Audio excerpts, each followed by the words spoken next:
5,000 miles. I've been putting on roughly 5,000 miles a month. I've been doing Mobil 1 full synthetic oil changes every 5,000 miles. So when I finish this trip and get down to Amarillo, I'm going to have to get an oil change right away. In the last 5,000 miles, I have removed the K2 package. So I removed the 6-inch lift. I removed the 37-inch Nitto trail grapplers. I just put on way too many miles to keep them. It looked really cool. The truck drove amazing. So now I'm running no lift, and then I'm running a 33-inch red dirt road tire, which seems to grip in winter weather way better than the Ridge grapplers did.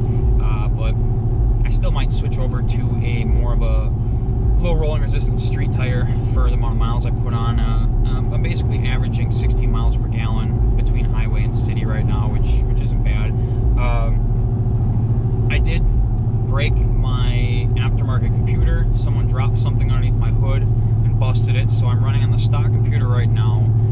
So I'm running with my tuned transmission but stock computer, and I can tell you this, that after having my truck tuned for 10,000 miles, driving the truck on the stock computer is horrible.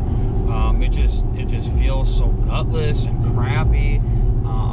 And you know, I didn't notice any of that when it was new, because when it was new, I was only used to how it drove, and it felt great. After tuning, it changed a lot of things on the truck. I am starting to have a little bit of problems with the truck. I do not have a cracked rear window. 15,000 miles, my rear window, shroud, whatever you want to call it, has not cracked yet. There's not even a blemish to where it would crack. So that is good. But I'm having an issue that's a little less common that a lot of people I know are having. And you'll be driving on the road, and everything in the inside of the truck flashes, or everything flashes and it shuts off. So you can still drive, but your front windows don't work, blinkers don't work, stereo doesn't work, the heater control modules don't work. Basically, you cannot control anything inside the truck.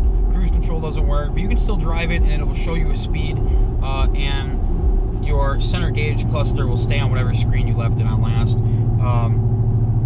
You drive roughly between 5 to 10 miles like that, and it'll all flash and everything will start back up. My understanding is this is a body control module issue, where the body control module sees some sort of a drop in voltage across the system, and it freaks out, and it has, I guess, what we call a security mode, that I don't know if it's trying to save itself or what.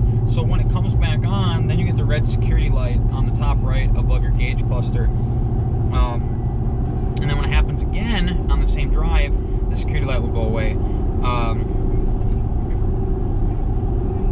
Now, there is not a fix for this yet from RAM. I don't even know if enough people have reported to RAM for it to be an issue. What we have found as tuners, or the people that modify these trucks, is that if you increase alternator voltage slightly in the tune, it will prevent voltage drops to a point where this doesn't happen as much. I drove 3,000 miles last week. I drove all the way across country. It happened one time. That was on my tune computer. Now I'm on my stock computer. It's probably happened 30 times between Wisconsin and Missouri. So it's definitely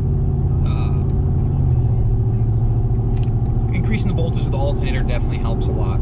I don't know if there's ways to do it without the computer, because the computer does regulate the voltage. I don't know if there's a way to pull the alternator apart and take the regulator or rectifier or whatever you want to call it and trick it to creating more voltage. I don't know if that's a thing. It'd be worth it for someone to look into. Other than that, everything else works like it should.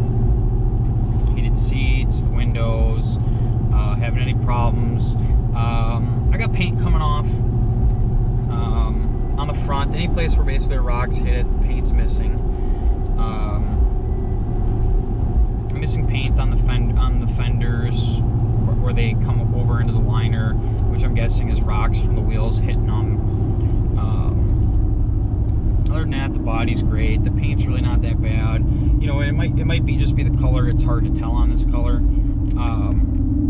I still get flashed a lot, even, you know, with the stock LED headlights and with having them adjusted appropriately.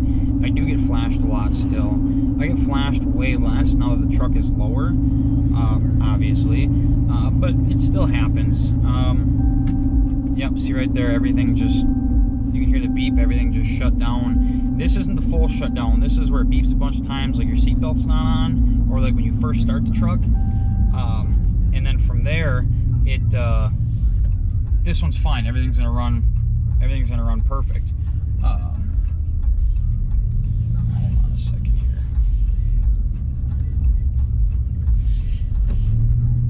Everything's gonna run perfect. What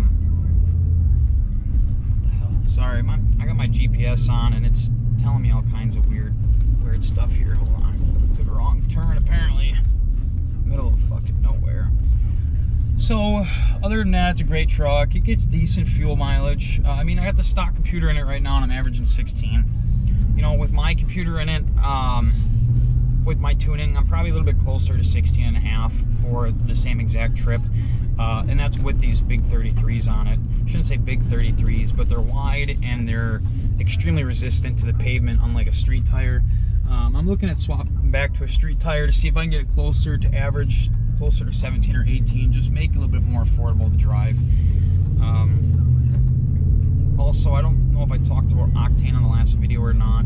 Once the vehicle has been tuned and the false knock is removed, we did some testing and we were able to put 87 back in the vehicle and drive around with 87 without having to worry about getting false knock, pulling power from the truck.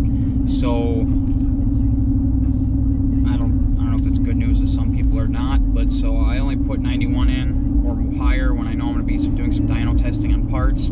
Other than that, I just throw 87 in the truck and away I go. You know, I'm only driving it to get gas mileage and make it cheap to drive. So I'll conclude that as number 3 for the reviews of the all-new Ram. I guess stay tuned for